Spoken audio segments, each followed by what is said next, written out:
Gue tahu ada komentar berhenti dari video Redmi Note 10S yang dibawain Erwin tahun lalu. Masalah banget memang ya buat si Mi fans di sini. Ya gue sebenarnya tuh pengen buat klarifikasinya lagi, apakah masih seperti itu atau enggak? Karena ada yang bilang ya aman-aman aja gitu. Ya atau mungkin mereka belum cobain AMOLED yang bener-bener AMOLED kali ya. Oke, kita stop di sini dulu. Gue tahu lu mau komplain lagi, cuma sayangnya di sini ya gue nggak bakalan bahas si Xiaomi 10S-nya lagi, melainkan si Redmi Note 10 5G untuk di tahun 2022. Apakah masih worth it buat dibeli tahun ini? Ya, let's break it down. Itu punya Josli ya. By the way, selamat datang di Nyanteh dengan gua Ali. So di sini adalah channel yang suka review dan juga riset sesuatu berkaitan dengan teknologi. So kalau kalian tertarik bisa aja subscribe dulu ke channel ini dan pastinya aktifin juga nih notifikasinya ke all biar tahu dan langsung tonton video terbaru kita nantinya. Oke, Xiaomi Redmi Note 10 5G. Di sini gua nggak bakalan review full si handphonenya. Cukup telat dan banyak banget yang udah bahas handphone budget ini di YouTube. Jadi ke pengalaman gua aja lah dari beberapa waktu pakai handphone ini saat jadi daily driver gua. Dan buat kalian yang minta klarifikasi soal si Redmi Note 10S, jangan bawa-bawa ke sini karena Note 10 5G ini gak pakai panel Super AMOLED. Dan ya, gue yakin lo bakalan ngalamin yang sama juga ketika biasanya pakai handphone AMOLED dan turun ke IPS lagi tuh rasanya bakal downgrade banget. Dan itu yang dilakukan oleh Xiaomi pada masa rilisnya. Mereka mangkas AMOLED pada lini yang satu ini untuk memberikan fitur konektivitas 5G yang padahal ketika lo buka map 5G yang tersedia itu ya cuma gua rasa itu juga bukan tempat tinggal lo juga ya. Tapi gue udah sempet juga cobain koneksi 5G pas lagi gue mampir di salah satu tempat yang tercover 5G. Ya buat handphone di harga 2 jutaan dan bisa 5G ya worth it lah buat di keep handphonenya 2-3 tahun ke depan. Itu pun kalau lo bisa tahan sama handphone Xiaomi yang baru lagi. So di sini gue nggak bakal banyak komen juga untuk teknologi IPS pada smartphone ini. Ya cukup fine lah untuk kelebihan dan kekurangan pada handphone 2 jutaan.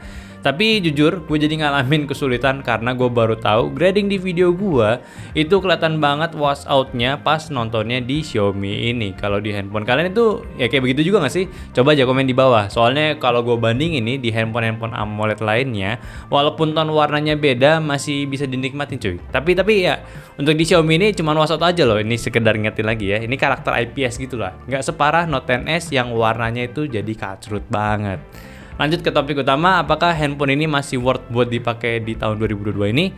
Jadi setelah gue gunain handphone ini dan gue udah update juga ke latest software OS-nya yang mana MIUI versi 12.53 juga. Pertama dipakai untuk multitasking, ini masih asik banget. Buka banyak aplikasi dan pindah aplikasi ke aplikasi lainnya itu masih cepat, smooth banget juga. Dan untuk gue yang bukan pengguna Xiaomi sebelumnya, sekarang Xiaomi juga udah cukup bersih ya dari segala iklan yang berterbaran. Gak tahu sih masih ada atau enggak, tapi tepatnya untuk di penggunaan gue selama ini ya gue gak nemuin iklan nyampah yang suka tiba-tiba nongol gitu. Bahkan untuk aplikasinya yang suka ngerekomendasi sesuatu ya bisa gue hilangkan notifikasinya, jadi bener-bener ngerasa Xiaomi ini lebih kayak ke gue banget lah rasanya. Cuma masih ada beberapa kurang optimisasinya di sini. Gue nemuin di aplikasi sosial media si Line itu untuk dark mode-nya itu belum optimal. Jadi kayak sebagai gue penggunanya gitu ya cukup terganggu lah dengan hal ini. Kayak item ditempo item lagi gitu, kayak ganggu banget jadinya. Jadi gue tuh perlu matiin mode gelapnya secara manual untuk si nonaktifin aplikasi lainnya, dan gue set manual lagi tema gelap di lainnya. Ya itu aja sih di penggunaan kasual yang cukup nyebelin yang gue rasakan. Sisanya sih aman banget. Gue suka si Xiaomi ini ngasih 90Hz di layarnya, terlihat lebih smooth lagi. Jadi browsing, scrolling di handphone ini udah enak banget lah rasanya. Bahkan untuk dihargai sendiri dengan spek MediaTek Dimensity 700 serta RAM 8GB sudah berasa cukup banget lah buat dipakai main game.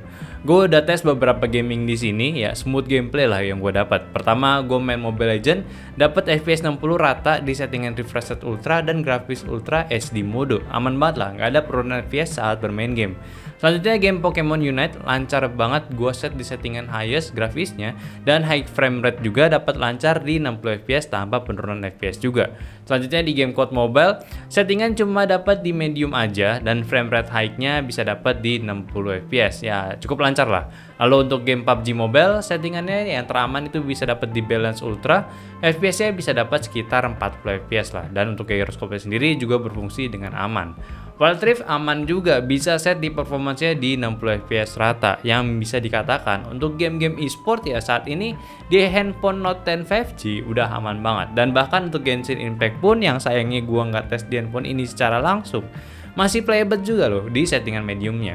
Selanjutnya untuk performance hariannya, smartphone ini tebal banget, 5000 mAh gue pakai itu kayak nggak pernah habis, sambil gaming tipis-tipis padahal ya, kayak rata-rata per match itu cuma makan 5-10%an aja, jadi ini irit banget.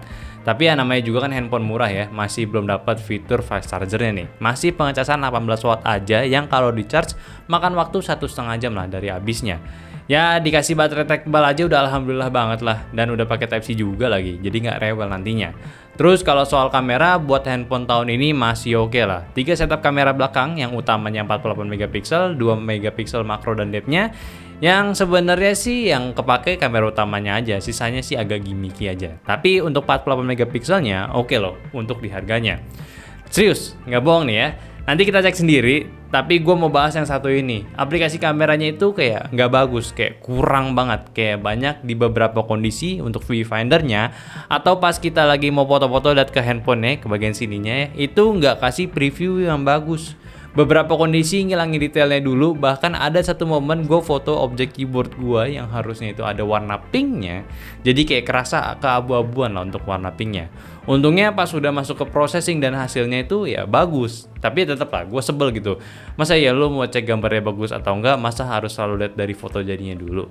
Dan ini udah update loh ke latest MIUI-nya, jadi masih belum ada perbaikan juga. Jadi kalau lu gatel mungkin bisa aja jadi coba pakai Gcam gitu. Kalau bisa ya gue sih belum coba. So ini hasil fotonya. Untuk hasil standar warnanya cukup natural, gambarnya asik, detail-detailnya masih keluar juga, dan gak ada warna yang gagal processingnya. Di kondisi luar ataupun dalam ruangan juga well processing banget buat sebuah smartphone di harga yang sangat affordable. Kamera depan setupnya biasa aja, yaitu cuma 8 megapiksel. Cukup oke lah untuk lu buat foto bareng KTP lu. Maksud gue selfie standar gitu ya. Yang penting kalau pencahayaannya bagus, hasilnya itu bakal ngikutin juga. Kalau area gelap ya kurang lebih sih ya gue bilang kurang gitu ya. Tapi ya kalau ini yang ngagetin ya, di sini tuh untuk night mode-nya itu bagus banget loh. Detailnya itu dapat banget. Gue kira cuma sekedar nerangin doang, tapi enggak nih. Ini jadi bener-bener bisa gue hubungin gambar-gambar terbaiknya dari yang diambil di si kameranya ini.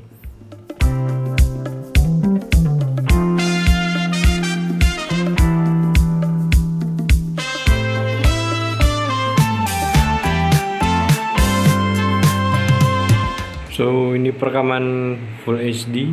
Ini untuk di dalam ruangan ya. Oh, Xiaomi Redmi Note 10 5G. Sejauh ini aman semua, kayak buat ambil penggambarannya asik-asik semua ya. Warnanya memang agak sedikit wash out juga kalau dalam ruangan. Ya ini wajar juga karena ini kondisinya nggak well lighting juga. Tapi kalau untuk framingnya kurang lebih sama ya, kayak di kamera depan dia tuh sedikit close up. Jadi bener-bener kayak lu mesti agak jauhin buat dapat wide shotnya. Tapi sejauh ini ya gue cukup inilah suka lah untuk gambarnya. Paling dia agak minus, belum ada stabilisasinya aja. Wajar lah, namanya juga murah. Tapi untuk harga 2 jutaan ya, 3 juta ini untuk sebuah handphone dengan kamera 48 megapiksel ini cukup oke lah. Oke, ini adalah video front facingnya dari Xiaomi Redmi Note 10 5G. Di sini gue ditambah dengan lighting di depan layar gue, yang mana bisa dikatakan cukup cahaya. Gambarnya oke juga ya. Ya walaupun ini nggak terlalu nggak terlalu high definition banget, tapi ini cukup oke. Tapi yang gue pengen komentarin di sini, gue kurang suka nih sama framingnya dia.